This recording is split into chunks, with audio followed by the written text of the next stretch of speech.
Yes. The, about the bees. Uh-huh. That's the field right across from my house. Will that bring more bees around to the, you know, the on surrounding houses and people?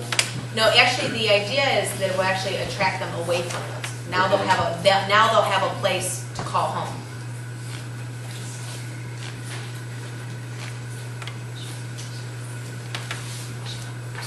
Yes. I was wondering, with companies now on very smaller budgets because of the economy, have you, what kind of background or research do you know? Do you know that companies are going to do this? Yes. Are they really going to come up? Because money is not free, money is not loose, they are not, people are not traveling, they are not doing anything. Well, that's exactly right. I did a market study that involved 15 professional service companies in the Cleveland that had regional presence. So they had offices both in Cleveland and Columbus, and I didn't even include Akron. And when I did that market study, the majority of those firms that did off-site meetings used to go to Florida. They used to fly everybody down to Fort Lauderdale or Naples and spend tons and tons of money. They're still doing retreats, but they're not going as far.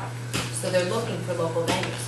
The other thing that has happened is a lot of them have cut back on their country club, which is where they used to go. So again, they used to be able to go up to the country club and hold this kind of meeting. And exactly what you're saying, in the budget cut process, they've gotten rid of that. So now they're looking for that same sort of setting, that same sort of privacy, but not as expensive, and they don't have to pay on a year-long basis. That's exactly what this is going to be. Yes. Maybe this is for Dan. You probably read this on the fee restriction, but can you expand according to the restriction if you're successful in the building you expand? No. The idea is that the buildings that you're seeing here, that is all that will be. And interestingly enough, my team continues to push me and say, "Are you sure you don't want this any bigger?" I said, "No. The idea is to keep it small. The idea is to keep it private and exclusive, so that when that group is there, it is just theirs." In the market research I've done, typical executive offsite meetings are between 12 to 15 people. That's why we decided on 16. They don't go anymore because, again, the cost and that sort of thing. So the idea is that this idea will be, in talking to a couple of people when I was in Seattle, this idea will be modeled, I'm hoping, around the country, in this whole idea of keeping it small, keeping it private, and keeping it exclusive.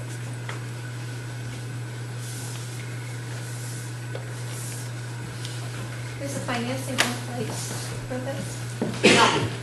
It is, the seed money is in place, but again, until I have a piece of property, I can't finish the site design or the building plans to come up with a final number.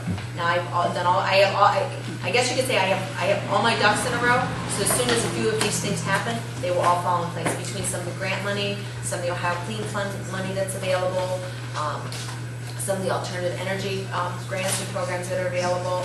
I'm even trying, there's a concept called a PACE grant that other states have in place. I'm trying to work with some of the people at the state level to see if Ohio would consider putting a PACE grant in place for this project. So again, there's all kinds of things, but until the property is secured, I can't finish the site, I can't finish the building plan to come up with the final number. As soon as that happens, it'll be almost a very quick domino effect. Two more questions. Any idea what kind of tax revenue it would generate for the township? And secondly, how many people do you expect to employ?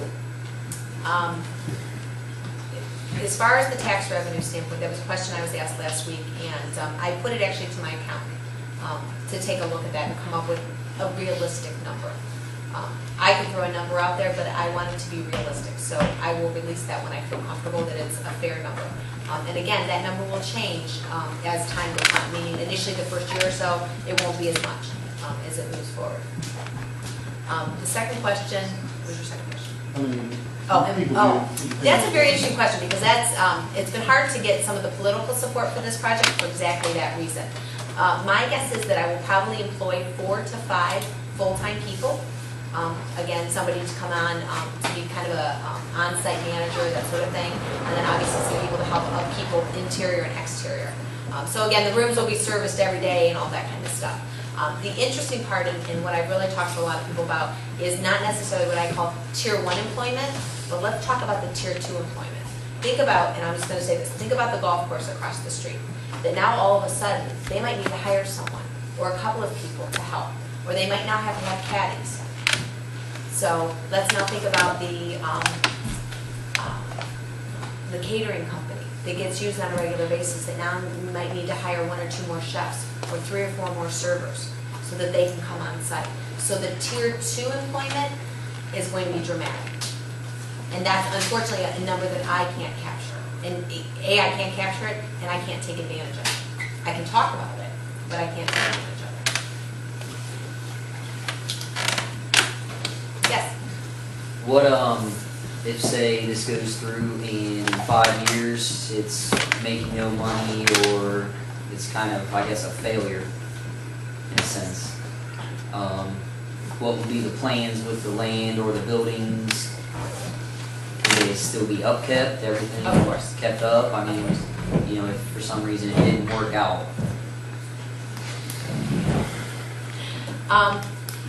Well, for those of you that, as you get to know me, the word failure does not exist in my language.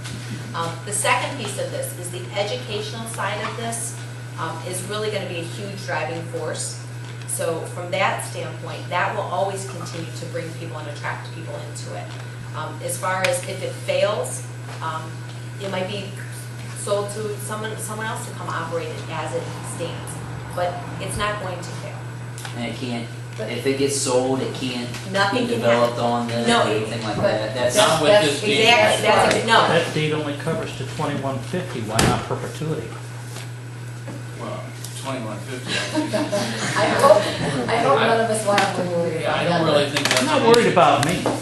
Pardon? I'm not worried about me. I'm Well, worried about when I my think kids move into that 2150, house and their kids move. Well, we can adjust to that too. I'll make that note for our attorney. And if you, according to your covenant on the Yes. deed, once this goes into a state environmental program, it is perpetuity. Yes, once it goes into that, Yeah. yes. This is just, the deed restriction is merely to hold it until she gets that in place. And once that goes in place, Exactly. then it is forever. Well, it's to But demonstrate. this also is sort of a second protection. You know, if something would happen with the state things, this is in place too. So in you know, trying to, you know, we've owned the property for 50 years and have never done anything with the property, and that's You know, how we like it. in the And we'd period like that I've owned it, continue. I've had a tremendous amount of people want to purchase parts and pieces of it. And I have, you know, I've not done that for the mere reason that I didn't want to do it. I wanted to keep the property the way it is.